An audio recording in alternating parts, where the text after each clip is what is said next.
भारतीय जनता युव मोर्चा गंजाम जिला पक्षर त्रिरंगा यात्रा एक विशाल जनजागरण बाइक शोभायात्रा अनुष्ठित हो जाइछि। यशस्वी प्रधानमंत्री नरेंद्र मोदी आह्वान क्रमे घरे घरे तिरंगा सह राष्ट्रभक्तिर जागरण निमंते यह शोभायात्रा अनुष्ठित हो जाइछि। सारा ओडिशा रे युव मोर्चा शोभायात्रा सह विभिन्न जनजागरण कार्यक्रम हाथ को नहीं जहाँकि सरकारी दलर राष्ट्रभक्तिर छाप देशप्रेमर भावना सृष्टि करुछि। गंजाम जिला युव मोर्चा साधारण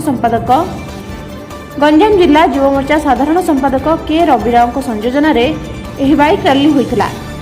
ब्रह्मपुर विधायक के अनिल कुमार, वरिष्ठ नेता तथा राज्य कार्यकारिणी सदस्य कान्हचरण पति, ब्रह्मपुर लोकसभा क्षेत्र संयोजक सरोज सावत, जिला सभापति डॉक्टर सुभाष साहू, राज्य युव मोर्चा संपादक तुतुन पात्र, जिला युव मोर्चा सभापति शिवशंकर नायक प्रमुख गांधीनगर छक स्थित महात्मा गांधी और उत्कलमणि मधुसूदन दास को प्रतिमूर्ति रे माल्यार्पण कर तिरंगा यात्रा आरंभ करथिले। एही तिरंगा यात्रा गांधीनगर छक ठारू आरंभ होई पुराना बस स्टैंड, गिरिजा छक, गिरी मार्केट, हनुमान बजार, सान बजार, बड़ बजार, हरिडाखंडी छक, तालुका गेट बजार, खलिकोट कॉलेज, बीजीपुर, गोसाणी नुआगाँ आदि अंचल देशप्रेमर भावना जागृत सह घरे घरे तिरंगा पताका लगाइबा जनजागरण करा जायतिला।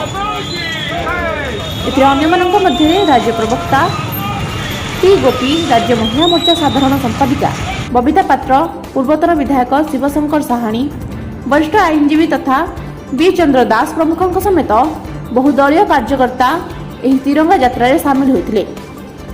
सकाळे भारतीय जनता पार्टी पक्षरु हर घर तिरंगा कार्यक्रम अनुष्ठित होइथिला।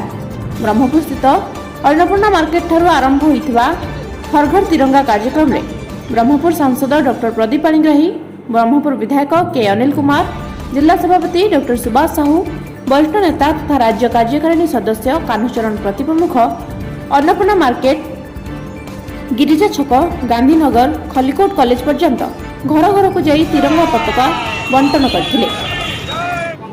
आज ब्रह्मपुर सहर में दक्षिण ओडिशार केन्द्रबिंदु ब्रह्मपुर सहर में सरकार निष्पत्ति पार्टी निष्पत्ति अनुजाई प्रत्येक घरे तिरंगा पताका, जातीय पताका आमर जो स्वाधीनता पाइले 1947 मसीहा अगस्ट 15 रे जहाँ आसंता 15 तारिख दिन पालन करा जिवो। लोकों मन भितर स्वाधीनता भाव सृष्टि करने प्रधानमंत्री राष्ट्र अध्यक्षर जो चिंताधारा ताकू आम समस्त पाखे पहुँचापी उद्देश्य आज आरंभ होती। मु समस्त को अनुरोध करुच्ची जे प्रत्येक नागरिक प्रत्येक घरे ये जो 1947 मसीह 2024 एत बड़ भारतर स्वाधीनता यात्रा रे आम समस्ते आज जो जगार पहुँची पारे ये स्वाधीनता संग्रामी मानकर जो बलिदान तांकर त्याग को मन रखी आ स्वाधीनता समय रे पूर्वर जो कष्ट भोगी थे भारतीयवासी ताकू मन रखी आगामी दिन में स्वाधीन भारत को सुदृढ़ करने मन आम भितर फ्रीडम और लिबर्टीर कार्य को दृढ़ करने आमर स्वाधीनता को आहरी सुंदर करने आम समस्त को एक होगा पड़ो। आमर भारत माँ जी कि आमको ये सुजोग देइचंदी जे ये माटी पवित्र माटी जन्म होबार बढ़िबार आ स्वाधीनता पाइबार आमर पाख पाख देश भी अच्छी जो देश में स्वाधीनता भी नहीं कि तांके कथा कहबार अधिकार नहीं। आमको आमर माटी आमर स्वाधीनता व्यवस्था आमर संविधान आमको जो अधिकार देइछि से अधिकार को बजाई रखिबा से आम एक होबा।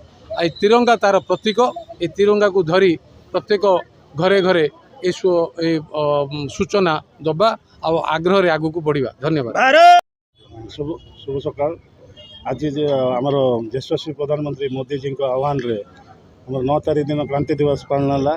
आज 14 तारिख विभाजन दिन यहाँ भी आम घर घर झंडा देकी से गिरजा चौक ओल्ड बस स्टैंड सब बुल झंडा बजे आ म्यूनिसिपालिटी प्रोग्राम अरेंज होती वॉक ऑन ये कर सब वार्ड रे घर घर तिरंगा लगे काली।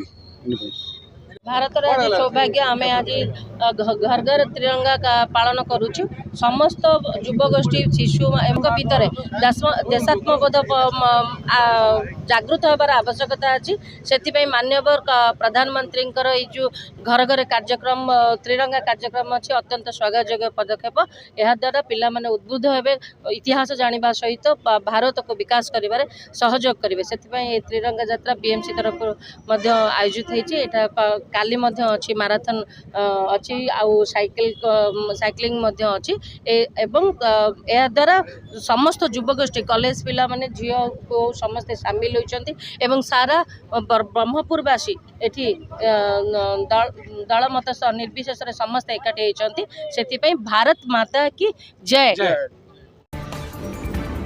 Brahmapur Srikant Kumar Behera report Republic Odisha.